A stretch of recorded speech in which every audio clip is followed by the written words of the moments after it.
સદગુરુ પરથીરામ મહારાજ, કૃષ્ણ કનૈયા કી જય, સનાતન ધર્મની જગ્યા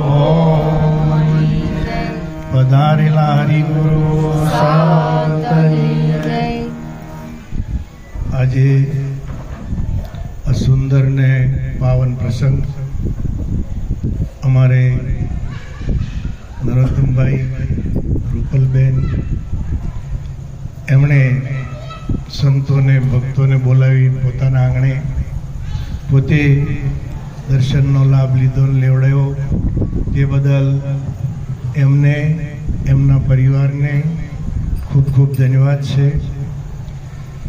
આજે પરમ પૂજ્ય બ્રહ્મનિષ્ઠ બ્રહ્મક્ષોત્રી એવા જેમની છત્રછાયામાં આપણે ગુરુમુખ વાણીનો લાભ લઈ રહ્યા છીએ એવા પરમ પૂજ્ય પરથીરામજી મહારાજ, અમારે ગુલાબદાસજી મહારાજ, સરદારસિંહજી મહારાજ, ભીખુરામજી મહારાજ, અમારે સમુબા મહારાજ, અમારે મંજીરામજી મહારાજ, સૌ સંતોને બોલાવી અને ખૂબ ગુરુ મહિમાનો લાભ લઈ રહ્યા છે અને પોતે પણ ગુરુ મહારાજની કૃપા એવી મેળવી છે કે 350 જેવા પદો પોતે લખ્યા છે પોતાની અનુભવ વાણી.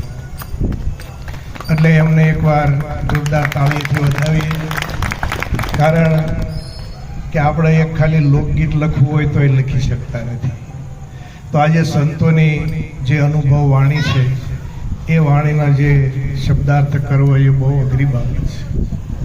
મહાપુરુષો કહે છે કે જેમ એક માતા પુત્રને જન્મ આપે છે ત્યારે જે વેદના થાય છે એવી જ આ એક એક પદની રચના કરે, શબ્દ લખે ત્યારે આવું મહાપુરુષો એટલો અનુભવ કરીને લખતા હોય છે.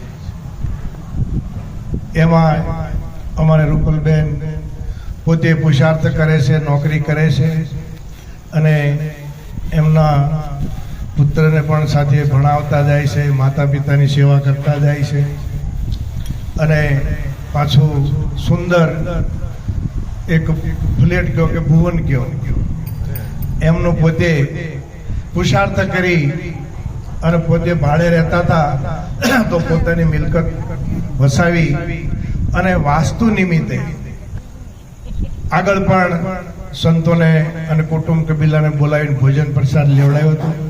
અને હાલ પણ જે બ્રહ્મા, વિષ્ણુ ને મહેશ અને એના ઉપરની જેમની પદવી છે એવા પરમ પૂજ્ય સદગુરુને બોલાવી અને પોતે પ્રસાદ લેવડાવ્યો સંતોને અને સાથે સાથે પોતાના ભુવનની અંદર સંતોના શરણ રજની જે પધરામણી કરી અને જે પવિત્રતા, એટલે એક વાસ્તુ કહેવાય. અમે આપણા ધર્મ ગ્રંથોમાં શું કહે છે કે આપણે નવા ભુવનની અંદર રહેવા જઈએ ત્યારે વાસ્તુ પૂજન કરતા હોઈએ છીએ. તો જ્યાં હમણાં કીધું કે સંતના પગલા જ્યાં જ્યાં થાય ત્યાં તો આનંદ આનંદ થાય છે. એટલે કે આવા સંતોનો જે મહિમા ચાલી રહ્યો છે આજે ભારત દેશની અંદર, વિદેશની અંદર તો ક્યારેક અમારે જવાનું થતું ડાયમંડ ખરીદવા માટે, પણ ક્યાં વૈભવો ખૂબ છે, પણ જે ભારત દેશની અંદર જે માનસિક શાંતિ મને તમને મળે છે એ માનસિક શાંતિ આપવા વાળા જો હોય તો આ સંતો છે, સદગુરુ છે. અને એ જેણે એમનું શરણ ગ્રહણ કર્યું છે સંતોનું, એને આનો પ્રત્યક્ષ અનુભવ છે. એટલે સંત સમાગમ જે કરે સર્વથી ઊંચ કહાવે, વામે સગળા દુઃખ સુખ શરણાગત પાવે. આ મહિમા ભારતીય સંસ્કૃતિ આદિ અનાદિની જે આપણી છે સનાતન સંસ્કૃતિ, એ શું કહેવા માંગે છે કે સંત સમાગમ જે કરે, જો અહીંયા માનવતા એકતા બતાવી છે. ધ્રુવ અને પ્રહલાદજી બાળક હતા છતાંય સંતનું શરણાગત સ્વીકાર્યું છે. અને કોઈ આ સંત સમાગમ કરવા માટે કોઈ આ શરીરની ઉંમરની જરૂર નથી. કે આટલી ઉંમર હોય તો જ આપણે સંતને શરણે જઈ શકીએ. અને સદગુરુને શરણે જવા માટે ગમે એવા ખરડાયેલા હોય, જેસલ જેવા, અંગુલીમાર જેવા, સાસટિયા જેવા, સધીર જેવા, પણ એને પણ સંતો સ્વીકારે છે. સદગુરુ ક્યારેય કહેતા નથી તું પાપી છો કે પુંછાળી છો, તું સ્ત્રી છો કે પુરુષ છો. બસ કેવલ ને કેવલ જે છો એ તું મારો છે. બસ સંત શરણાગત, સંતનું શરણું જે સ્વીકારવું. બસ આગળ મહાપુરુષ અમારા બાબુરામજી મહારાજે કીધું કે કેવલ ને કેવલ, બીજું કાંઈ ના કરીએ તો સંતનું શરણ સ્વીકારી લઈએ બસ.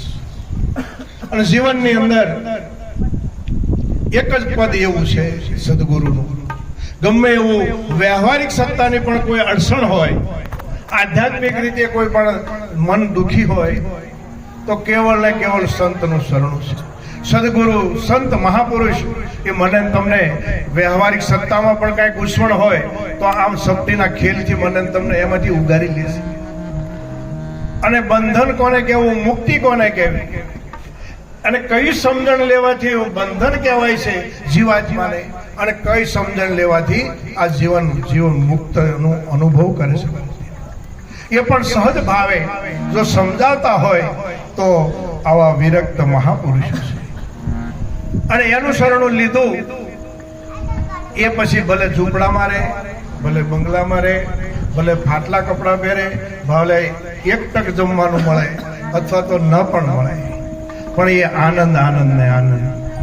જે આનંદ સંત ફકીર કરે यही આનંદ નહીં અમીરી. એટલે કે આ આનંદ છે એ કેવલ કપડા બદલવાથી ફકીર નહીં, દાઢી વધારવાથી, જટા વધારવાથી ફકીર નહીં, પણ આ મન સમજાવે તે નર મોટા સ્થિરતા પદમાં ઠરિયા, નિરાંત નામ ગુરુ તર તારણ એ ભવ જળ તરિયા.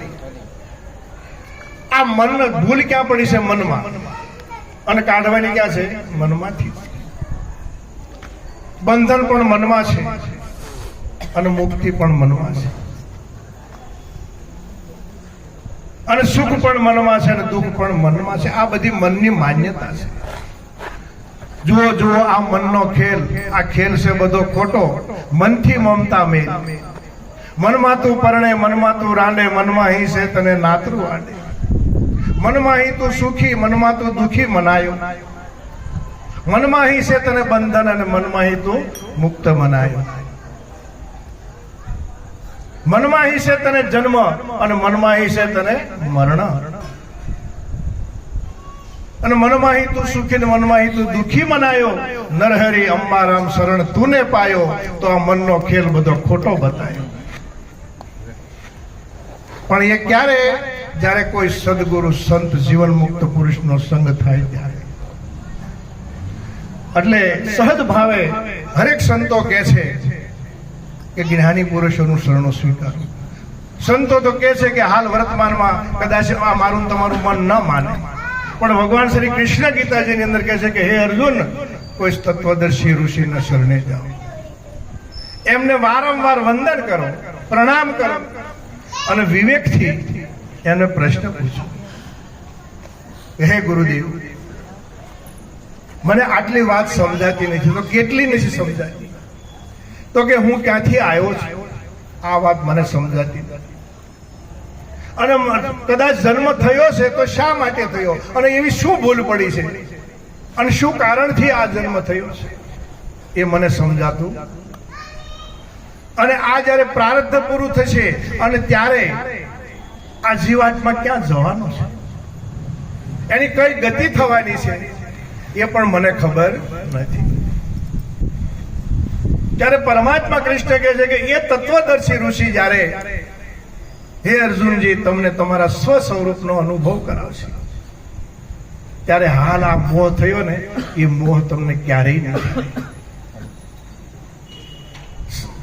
ભગવાન કૃષ્ણ છે એ સદગુરુ છે, અને અર્જુન છે એ જીવાત્મા છે. અને એ કૃષ્ણ પરમાત્મા અર્જુનજીને એ બોધ કરે છે, ત્યારે કહે છે બોધ સુણતા કરમ બળે બાપડા, ઝટ ખોવાય જીવની જાત ગુરુજી એવા ગોતીએ. બોધ સુણતા એટલે જ્ઞાન પ્રાપ્ત કરતા. કર્મ બળે બાપડા. આ કર્મ છે તો બાપડા છે. સંતો